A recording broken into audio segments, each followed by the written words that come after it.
Welcome to Story Quest. Today, I will be reading Little Woman, Chapter 13, Part 1. Laurie lay, swinging to and fro in his hammock one warm September afternoon, wondering what his neighbors were about, but too lazy to go and find out. He was in one of his moods, for the day had been both unprofitable and unsatisfactory, and he was wishing he could live it over again. The hot weather made him indolent, and he shirked his studies. Tried Mr. Brooks' patience to the utmost, displeased his grandfather by practicing half the afternoon, frightened the maidservants half out of their wits by mischievously hinting that one of his dogs was going mad, and after high words with the stableman about some fancied neglect of his horse, he had flung himself into his hammock to fume over the stupidity of the world in general, till the peace of that lovely day quieted in spirit of himself. Staring up into the green gloom of the horse chestnut trees above him, he dreamed dreams of all sorts, and was just imagining himself tossing on the ocean in a voyage around the world when the sound of voices brought him ashore in a flash. Peeping through the meshes of the hammock, he saw the Marches coming out as if bound on some expedition. What in the world are those girls about now? Thought Laurie, opening his eyes to take a good look, for there was something rather peculiar in the appearance of his neighbors.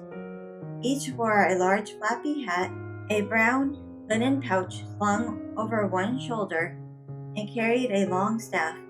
Meg had a cushion, Joe a book, Beth a basket, and Amy a portfolio.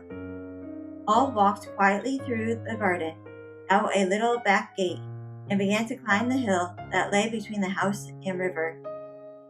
Well, that's cool, said Laurie to himself, to have a picnic and never ask me. They can't be going in the boat, for they haven't got the key. Perhaps they forgot it. I'll take it to them and see what's going on. So half possessed of half a dozen hats, it took him some time to find one.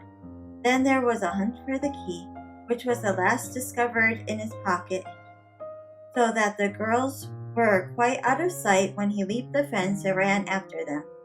Taking the shortest way to the boathouse, he waited for them to appear, but no one came. He went up the hill to take an observation. A grove of pines covered one part of it, and from the heart of his green spot came a clearer sound than the soft sigh of the pines or the drowsy chirps of the crickets. Here's a landscape, thought Laurie, peeping through the bushes and looking wide awake and good-natured already. It was rather a pretty little picture, for the sisters sat together in the shady nook, with sun and shadow flickering over them, with aromatic wind lifting their hair and cooling their hot cheeks, and all the little wood people going on with their affairs, as if these were no strangers but old friends. Meg sat upon her cushion, sewing daintily with her white hands and looking as fresh and sweet as a rose in her pink dress among the green.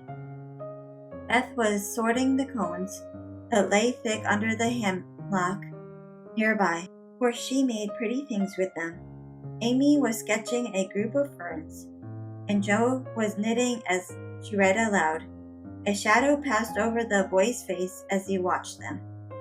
Feeling that he ought to go away because uninvited, yet lingering because home seemed very lonely in this quiet party in the woods, most attractive to his restless spirit, he stood so still that a squirrel busy with his harvesting ran down a pine close beside him, saw him suddenly, and skipped back, scolding so shrilly that Beth looked up. He spied the wistful face behind the birches and beckoned with a reassuring smile. May I come in, please, or shall I be a bother? He asked, advancing slowly. Meg lifted her eyebrows, but Joe scowled at her defiantly, and said at once, "Of course you may. We should have asked you before, only we thought you wouldn't care for such a girl's game as this." "I always like your games, but if Meg doesn't want me, I'll go away." "I have no objection. If you do something, it's against the rules to be idle here," replied Meg, gravely but graciously. "Much obliged. I'll do anything if you'll let me stop a bit, for it is dull as the desert of Sahara down there. Shall I sew, read, comb, draw, or do all at once? Bring on your bearers, I'm ready." And Laurie sat down with a submissive expression delightful to behold. "Finish the story while I'll set my heel," said Joe, handing him up the book. "Yes, ma'am," was the meek answer, as he began doing his best to prove his gratitude for the favor of admission into the Busy Bee Society. The story was not a long one, and when it was finished, he ventured to ask a few questions as a reward of merit. "Please, ma'am, could I inquire if this highly instructive and charming institution is a new one?" "Would you tell him?" asked Meg of her sisters. "He'll laugh," said Amy warningly. "Who cares?" said Joe. "I guess he'll like it," added Beth. "Of course I shall. I give you my word I won't laugh. Tell away, Joe, and don't be afraid." "The idea of being afraid of you. Well, you see, we used to play Pilgrim's Progress, and we have been going on with it in earnest, all winter and summer." "Yes, I know," said Laurie, nodding wisely. "Who told you?" demanded Joe. "Spirits." "No, I did. I wanted to amuse him one night when you were away, and he was rather dismal. He did like it, so don't scold, Joe," said Beth meekly. "You can't keep a secret. Never mind, it saves trouble now. Go on, please," said Laurie, as Joe became absorbed in her work, looking a trifle displeased. "Oh, didn't she tell you about this new plan of ours? Well, we have tried not to waste our holiday, but each has had a task and worked at it with a will. The vacation is nearly over, the stints are all done, and we are ever so glad that we didn't dawdle." "Yes, I should think so," said Laurie, thoughtfully of his own idle days. "Father likes to have us out of doors as much as possible, so we bring our work here and have nice times. For the fun of it, we bring our things in these bags, wear the old hats, use poles to climb the hill, and play pilgrims, as we used to do years ago. We call this hill the Delectable Mountain, for we can look far away and see the country where we hope to live sometime." Joe pointed, and Laurie sat up to examine, for through an opening in the wood, one could look across the wide blue river and the meadows on the other side, far over the outskirts of the great city, to the green hills that rose to meet the sky. The sun was low, and the heavens glowed with the splendor of the autumn sunset. Gold and purple clouds lay on the hilltops, rising high into the ruddy light, where silvery white peaks that shone like the airy spires of some celestial city.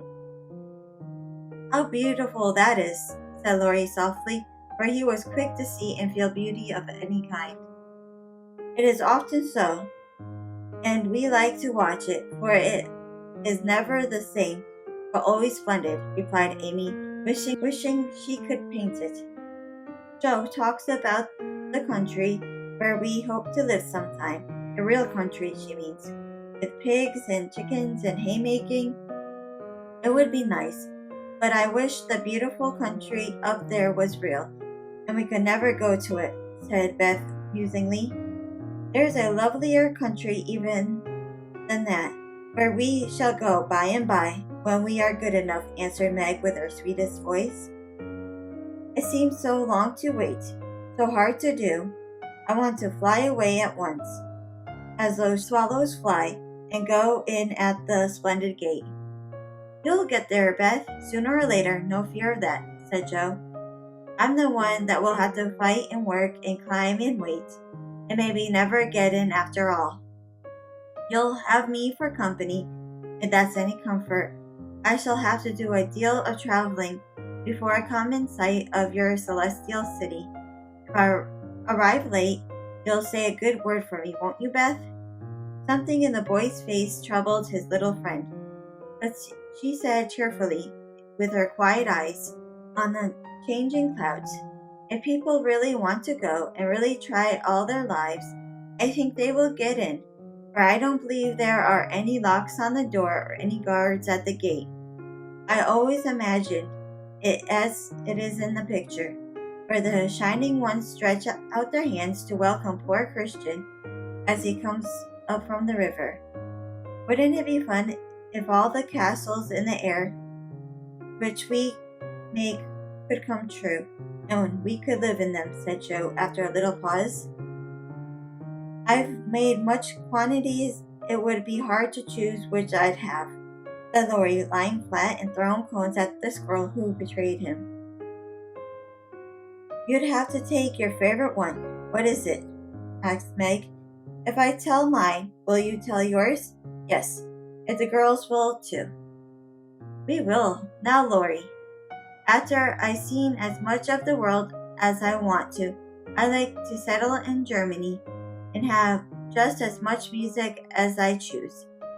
I'm to be a famous musician myself, and all creation is to rush to hear me. And I'm never to be bothered about money or business, but just enjoy myself and live for what I like. That's my favorite castle. What's yours, Meg? Thank you for watching. If you have enjoyed this video, please like, share, and comment down below. And if you have not done so already, please subscribe and hit that bell notification for future videos.